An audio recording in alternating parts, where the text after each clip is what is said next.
Hello, good book listeners, and welcome to the Spoilercast for Babel-17 by Samuel Delany. If you have strayed upon us accidentally and you haven't read Babel-17, just get out of here. Unless you like spoilers, unless you're one of those weird people who just likes to get things spoiled for them, you got no place here. One of those transport weirdos. Yeah. Take your business elsewhere. If you came looking for the spoiler cast for Babel-17 and you're feeling confused, you can stay. It'll be okay. Anything just off the top of your head, burning thoughts that you couldn't say on the pod on the first review? I mean, I actually don't feel like we have a ton to talk about in this, partly because things were resolved so neatly and quickly and in a way that didn't feel that great. But I do still stand by the fact that while the overall sort of vision wasn't there, scene to scene, this was so good. And for me, it's from the moment where she's looking for the captain and they go and she brings the customs guy with her and they go to the bar and they've got to disrobe and then they're watching the wrestling match and then they're into the discorporate sector and just hearing all about the discorporate sector and then and the succubus and it's all just so good and so fun and honestly reading that section before I would be kind of let down a little bit later, just during that section I was I have been looking for this book. This book is everything I want, and obviously he didn't stick the landing, but it was really good. And honestly, just for me, given that it's a short book, it is worth reading just for those parts. I love that scene too. I thought it was very well put together. It was cool that at every stage there was something new and totally different from any other science fiction I've read. It felt very cinematic to me too. It was just cool. I want to go see the wrestling. I want to check out the discorporate section. You want to be there with her. Her excitement is infectious. Yeah, and just so many cool, the idea that how you fight in Zero-G tells us whether or not what kind of pilot you're going to be, and these discorporate, ear, eye, and nose are able to pick up all this stuff in a way that would kill an ordinary human, and the triad and how they each bring this unique perspective. There was just a lot there that was just cool, and again, unlike other things I've read, and it was really fun. Yeah. Also, the whole plastic surgery aspect to this, I thought was interesting. That people would, when we do plastic surgery now, it's mostly just people trying to look as iconically the most emblematic version of a person as possible, right? You just want to look at everybody wants to look like the beauty standard, but out here you have people, I forget, looking like tigers and all sorts of crazy shit. Yes. That's cool. That's how plastic surgery should be. Make me look like some sort of weird fantasy animal. Make it happen. Yeah, I mean, Brass, the pilot, he was almost, I mean, it's not exactly the same because it wasn't a costume, but it's almost like a furry in a way. Yes. And, or put a live dragon into my shoulder. Oh, yeah, what the fuck was that? Yeah.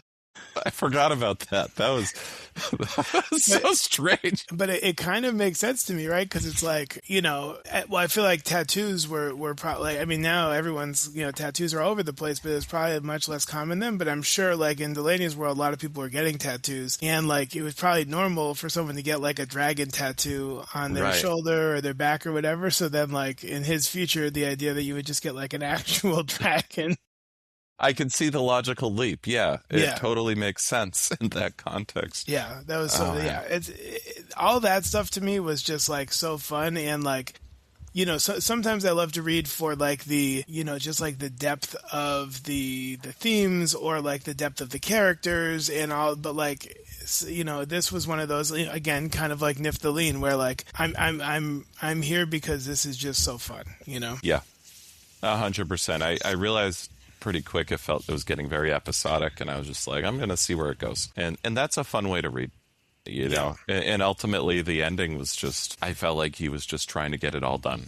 And he had run out of time. And, it's great. It does feel very, very, talk about the 60s in the background. The whole, if we can escape this me versus you paradigm and find a language that doesn't have any of it, we can all just get along, man. Like, we just got to communicate to the other side, the invaders, you know, the nameless people who are just like us. Then we'll have world peace, and we'll deprogram them with the language. Like, it's like John Lennon, Imagine, Marvin Gaye, What's Going On? You know, you stir that up in a pot. Babel-17. Babel-17, yeah. I did think it was cool too that I didn't want to talk too much about this in the other one, but the fact that it's, you know, this is a point where programming languages are coming to really matter, you know, where computers are just exploding. They already had been invented a while back, but now we have like the Doomsday device, right, in Russia, that automatically triggers I don't remember if this is a myth or if this was real. I just remember it from Dr. Strangelove, right? Yeah. But like, you know, computer language really starting to play an important role in society. And he's saying, what if you can reprogram people? Like, that's cool. Yeah, and I thought that was really interesting, and I wonder if part of that is, like, obviously computer language is completely probably the most rigid that there can be, right? Like, exact. Yeah. And that, like, if the language that you are thinking in or using is so rigid like that, like does that take away your actual, like, individual thought or free will or decision making? You know, I didn't know if that's where he was going with the fact that this, like, totally engineered language can make people do things without them even sort of being aware of it. Yeah. I think that's where he was going with it, with the way, you know, the reveal at the end that it was Rydra who had been sabotaging herself all along. Like, this is a language where if you learn it, a virus is transmitted with it, right? Like, you're susceptible to viruses and being programmed. Like, I like that he thought it out enough that to understand that in this scenario it would work both ways. Yeah, and it's interesting where a lot of things about the actual characters and the things that, you know, are kind of necessary to make a book a full book are not there, but with the exploration of the language, it really is well thought out. While we're on the topic of the language, I mean, I think a part that really stuck out to me on both reads, and that I think sticks out to everyone, it is maybe why it's become so synonymous with Saphir-Whorf specifically, is the scene where she's trying to teach the butcher you and me, and like that scene to me was so well written, right? And that's a point where Delaney is clearly really taking his time and laying out, and to me that scene was executed so well. I liked that scene. I had to read it really carefully, and you know, you got to translate it in your head, but I'd never seen a book talk about language at all, really, let alone try to teach someone. I mean, it's just such a thought experiment, right? Think about how would you teach someone these words, and just see it all played out and just build the building blocks step by step until you've broken his mind. Yeah, it was really cool. And it like, obviously, like, it could have been really confusing, but I think, yeah, like you said, as long as you're like reading carefully, like, it actually works really well, and you can kind of feel the progression of how he's, even when he's still not saying it right, his cognition is developing, and he's like still understanding the concept, and then he gets there eventually. I mean, to me, a lot of those parts were really cool. But yeah, I mean, that's like the bulk of my thoughts are just that, like, there's a lot of really, really fun stuff, really cool stuff. Yeah. Oh, the parrot thing was neat too.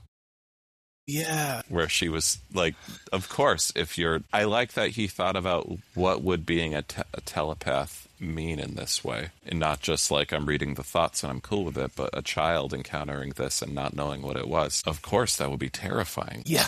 I've never seen an author really like engage with it like that before either. So that was cool.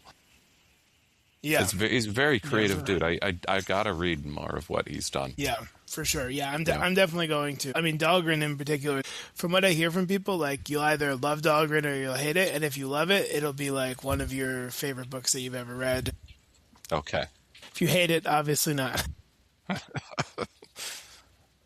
Well, I'll hold my horses. In terms of things that connect to our modern world, I mean, there wasn't actually, I mean, beyond what we've already said about, like, I think the diversity and the sort of like going outside of the traditional boxes feels much more of like 2026 than it does of 1966. But the only other thing I really thought of is I was kind of thinking of like, the idea of soft diplomacy and how that's become, kind of more and more important, particularly as we're more connected. I guess it's something that's been on my mind since like USAID was cut and things like that. I've been thinking about it more, but just the idea that Rydra, in the context of this like interstellar war, Rydra's poetry is widely read throughout both sides of the war, and the fact that like when Tarek's mountain gets them and like they realize, and they're like, oh yes, we have your book here, and it's like everywhere she goes, people have read her work and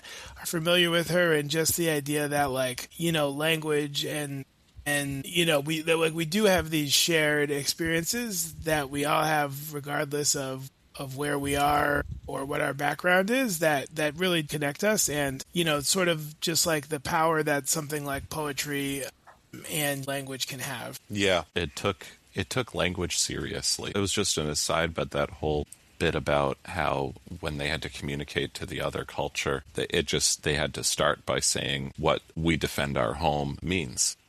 Mm-hmm. And and how you think that through. They took language seriously, and they took soft power seriously in this book for sure, and how it can be a different weapon than hard power, and how it can be unifying rather than dividing. It made me think, I don't know why it made me think of this, but I guess I was just trying to think of like when has the way you use words impacted you in your life or something. And I would just think about it in my job when I have taught history. Thinking about when there was an emphasis on big push within like people teaching U.S. history and world history to say enslaved people instead of slaves. And at first I was a little skeptical, but then like saying it more and, I think it actually, at least for myself, when I'm imagining it actually does change the idea from like keeping humans more at the center of it versus like, at times, even for someone who like thinks that it was a horrible atrocity, like when you're just talking about it because you're trying to get through an idea in a class, you can slip into talking about it just as like a commodity, you know what I mean? And so, that's just like a very minor example of how like the way you use language can really shape your thoughts, No, it's a good point. I think the way you use language absolutely shapes your thoughts, and we come up with different words for things as time evolves, and that's the age-old thing where the name for something that's considered correct becomes derogatory over time, right? But it changes what's at the center. It reminds anybody who says it or hears it that it was people who were enslaved. Yeah. Yeah, I liked that point too. I do think the way languages talk about things can impact the way you think about things. And being able to describe something in a language that you speak and understand is very empowering. And not all languages are as precise as other languages. They're all precise in different ways, and it's very subtle. It kind of reminds me of the other book, Babel, by R.F. Kuang. It's not my favorite book in the world, but one thing that I thought was really cool, because she's really into language too, R.F. Kuang, and the whole magic system in this alternate fantasy version of Imperial Britain is based on the translation differences between words, like the meaning between words in different languages, between the same word in a different language. Does that make sense? Like the difference between the Latin word for fly and the English word for fly, to fly, like something like they would write, I think they would carve the Latin word on one side of a silver block and the English word on the other side of the silver block. And the difference in meaning between those two words is what creates the magic. Oh, interesting. That's really interesting. Yeah, it's a really cool magic system. And I'd love her to do more works in that world just so I could see more about the magic system. That's really powerful to me because it is, as you said, like it really is like if you're able to make that connection into it really is like unlocking some type of power, right? Yeah, you need to understand what you're doing and understand which words can create which effects. It's just a really cool way to think about it because language is magic, pure and simple. So, yeah, I do like that about this book. I had crossed Babel off my TBR. Maybe I should put it back on. I don't know. It's... Okay. No, neither here nor there. Yeah, I liked parts of it a lot, and overall, I think it could have been a lot better, but neither here nor there. Another thing I thought about, and I think we talked about this from the gods themselves also, but just the idea that like barriers to communication make it so much harder to reconcile conflicts that exist. Like obviously Yes. in this case, like we know very little about the invaders or what is even being what is even the issues at stake in that intergalactic war. And I think sometimes it could feel that way when we're talking about the Cold War or Vietnam. And I just always think when there's a barrier to communication, either because like you're just not able to communicate because back when this was written, we didn't have the internet or anything like that. But also because of the language gap, then all you have are the people who are in charge on your own side. And that makes, I don't know, I always think about like, there's the famous sign in Egypt that was like, American government, like, keep the fuck out of Egypt. Then it was like, American people, we loved you. And, I was thinking about like even the World Cup happening, and I'm not a big soccer fan, but I've been following a lot of the stories of like the Algerians in Lawrence, Kansas, and how they've been connecting with that community, and like the Scottish people in Boston, and just this idea that like if you're just in your own country and you're just listening to world leaders, that there's this one way that you can perceive America or perceive these other countries, but then like when suddenly that barrier is gone because you've got a bunch of people from all these countries hanging out together, like suddenly it's like, oh yeah, like we are all the same, and suddenly these things all feel very different, and that's not to trivialize like as old as humans have been around, obviously like the struggle for resources and land and all of I'm not trying to be like naive here, but it did make me think of that just like there's so many barriers to communication between just everyday people. Yeah. Well, I mean, it's funny you talk about that one because soccer or football. You gonna start saying Babel-17? I gotta watch myself. Yeah, soccer's always been this kind of unifying thing. Yeah, I'm thinking back to the Christmas truce in World War I, right?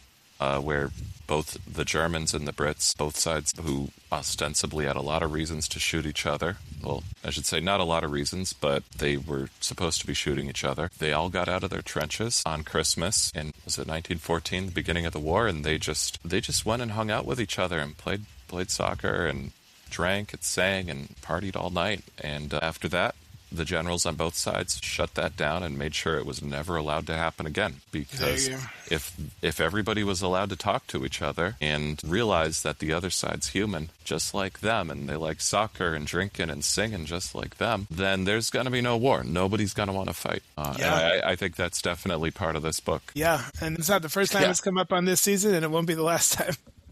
Yeah, that's a through line for some of these 60s sci-fi books, isn't it?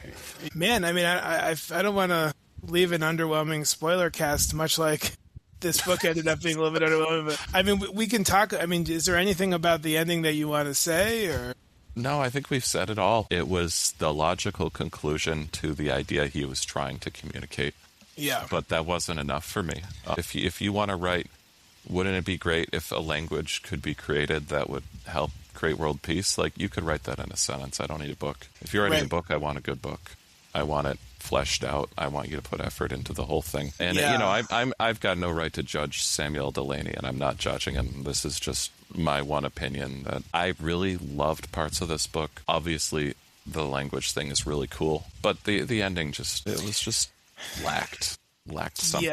Yeah. I felt like it was like, okay, the members of the crew go out to dinner and talk about how Rydra changed their lives by introducing them to all these things, and then so you're supposed to feel good about that, and then like that's like the last we hear from them, and then like they I felt like this was a little tropey too. They put the butcher in and give him all these logical fallacies in his head to like break his mind, and then like a computer. Yeah, and then next thing we know, they're like, okay, well, good news. We can fix Babel-17, actually. And we're going to fly off, and it's going to be world peace. And I was just like, okay, well, I guess that's great. But I'm going to, again, like if it had been a short story, if it was the end of like a 13-page story, I would have been like, that was a really cool idea. But instead it was like, I can't believe that you brought me on for a couple hundred pages and this is where this, and now we're done. Like, that's it, you know? Yeah. It was just frustrating. And I get that the war wasn't the point, you know, like the war wasn't the point of the story, but it was part of the story. It was it was the backdrop of the story. So yeah, I mean, I think this was a story meant to illustrate a point, and I get the point, but I want more from books, and I just expect a little more. Yep. But that's fine. I'm really looking forward to reading the rest of it. Still really cool book. Yep. The rest of his work, I mean. Yeah. Yeah. And if you're here on the Spoilercast and you also feel like you want more from books, just wait till next week when we talk about Hyperion by Dan Simmons, because I don't want to spoil anything, but it might deliver the goods. Yeah, we're gonna have to see. We're gonna have to find out, I guess. Yeah. I guess we'll never know until next week. Yeah. Yeah, and feel free to write to your favorite authors telling them that Sam and Nick expected more. Yeah. That'll get us a lot of popularity, I'm sure. Yeah. Let Samuel Delaney know. I feel like that's really going to move the needle with him now. Yeah, I really want to make sure he knows now. As he's reflecting on his long life. Start a letter writing campaign to rewrite the ending. Babel-17. Okay. Well, I think that about does it. Yep. Thank you, everyone. Thank you for following us on this journey, and have a good one. Yep. All right. See you next week. Bye.